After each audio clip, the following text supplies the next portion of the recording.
Arizona votes.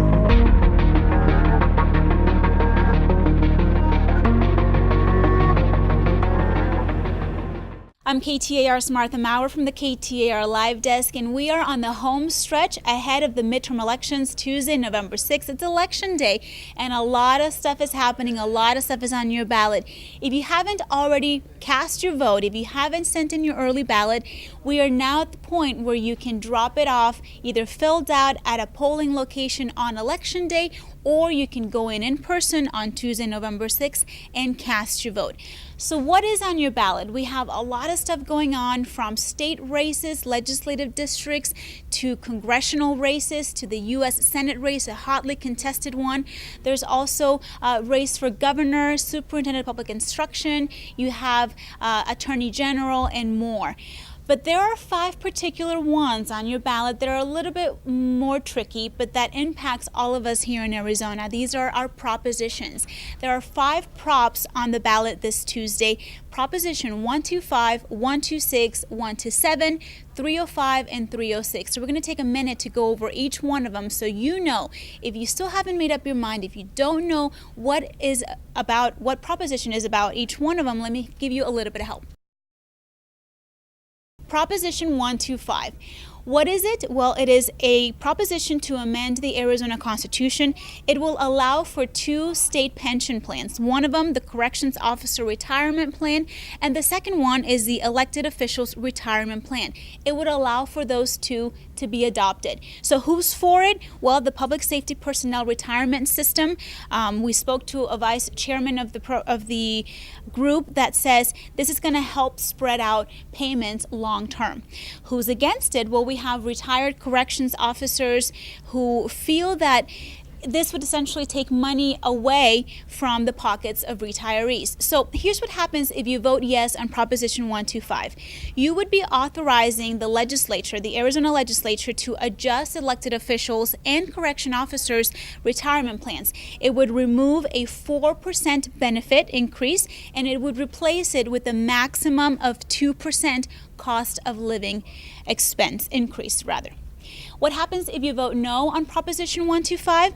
You would not authorize the legislature to adjust the retirement plans, and the current benefit and contribution rules for elected officials and corrections officers would stay in place. So voting no means nothing changes. Voting yes would essentially change the retirement system for those 2 groups. That's Proposition 125.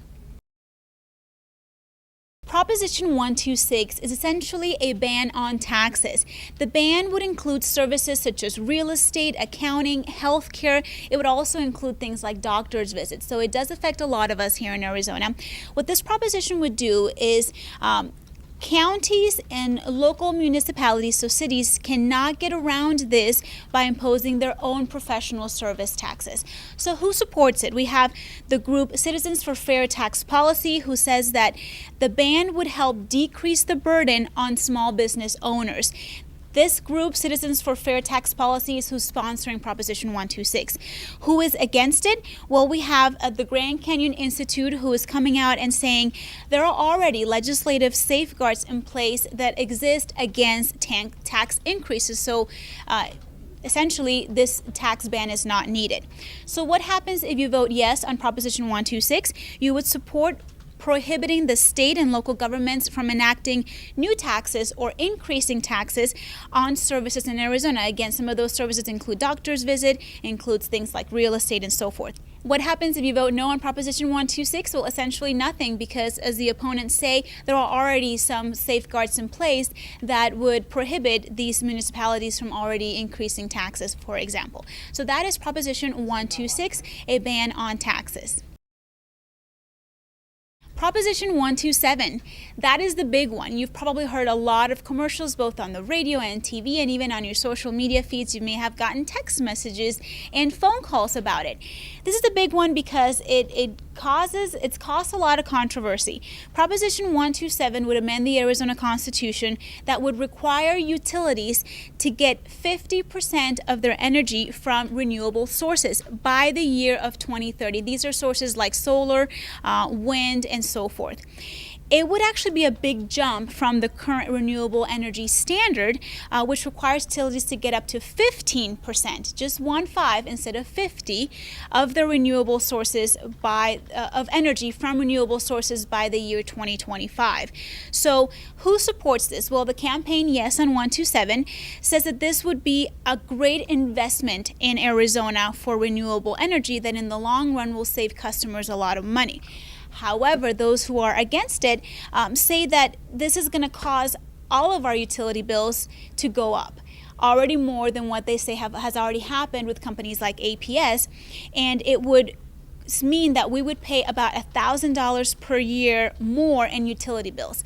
Those who support it say that's not true, but those that are against it say this is putting us at risk as consumers to have to pay more money to get those renewable energy sources standards by that year. So what happens if you vote yes on Prop 127? You would support the constitutional amendment to require Arizona to get 50% of their energy from renewable sources by the year 2030. If you vote no on Proposition 127, it would leave in place Arizona's already standards on renewable energy requirement, which is only 15% of energy from renewable sources by the year 2025. That is Proposition 127. Proposition 305 has to deal with education and the Empowerment Scholarship Program.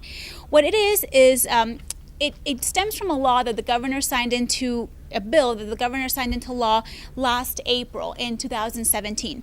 This bill would make all state public school students, kindergarten through the 12th grade, eligible for the Empowerment Scholarship Program, which allows for state funds to be used for private schooling.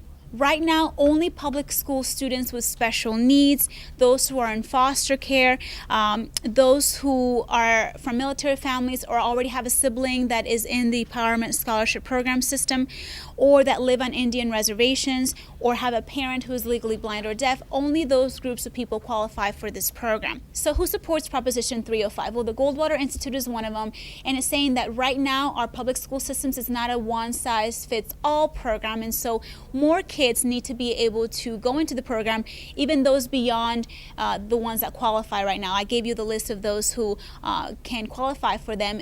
This says even more kids should be allowed. But who opposes it? Well, the group such as Save Our Schools believes that this is taking away money from the public school system and that it's not being used correctly and therefore causing a burden on the education system. Save Our Schools is also saying that because this money is taken away from public and charter school systems, it's essentially allowing parents to spend it any way that they want. They want to keep tax dollars accountable and know where the money is actually going, and therefore they are opposing Proposition 305 based on education, the Empowerment Scholarship Program. So what happens if you vote yes on Proposition 305? You would vote to uphold this bill that would make all of Arizona's public school children from the kindergarten to 12th grade eligible for the Empowerment Scholarship Program. What happens if you vote no? Well, it would repeal the law and it would only keep it at those limited groups of people that I mentioned earlier. The last proposition on the ballot is Proposition 306, and so what it does is it would prohibit Arizona candidates who used clean elections funding from transferring any campaign funds to a political party or any tax-exempt organization that attempts to influence elections. So we're talking about clean elections here. It would also subject the commission who regulates this clean elections to regulatory oversight. So who supports it? Well, the proposition yes on Prop 306, as well as a former Arizona state lawmaker, his name is Jonathan Payton, who is a spokesman for this proposition, says that people are taking money and funding political parties in Arizona, and therefore it should not be allowed to do so coming from clean elections funding. Those who oppose Proposition 306 say it will take away the rulemaking authority of the Clean Elections Commission, and it would put in a gubernatorially appointed partisan body that will eventually neuter clean elections. So what happens if you vote yes for Proposition 306? You would support this measure to block candidates from using the public financing to give funds to political parties. What happens if you vote no? Well, you would oppose that measure and essentially nothing would change. So there you have it. Those are 5 propositions that are on your ballot. If you still haven't cast your early ballot, it is now time to go to the polls, either drop off your early ballot or to vote in person on Tuesday, November 6th. These 5 propositions will affect everybody in the state of Arizona. So if you need more information, be sure to go to KTAR.com. We have the list of all 5, who supports it, who's against it, what happens if you vote yes, what happens if you vote no. And remember to tune into KTAR all day long on Tuesday because we have complete, continuing coverage of Arizona votes. It's a midterm election. I'm Martha Maurer from the KTAR Newsroom. I'm Bob McClay. Here's our top story.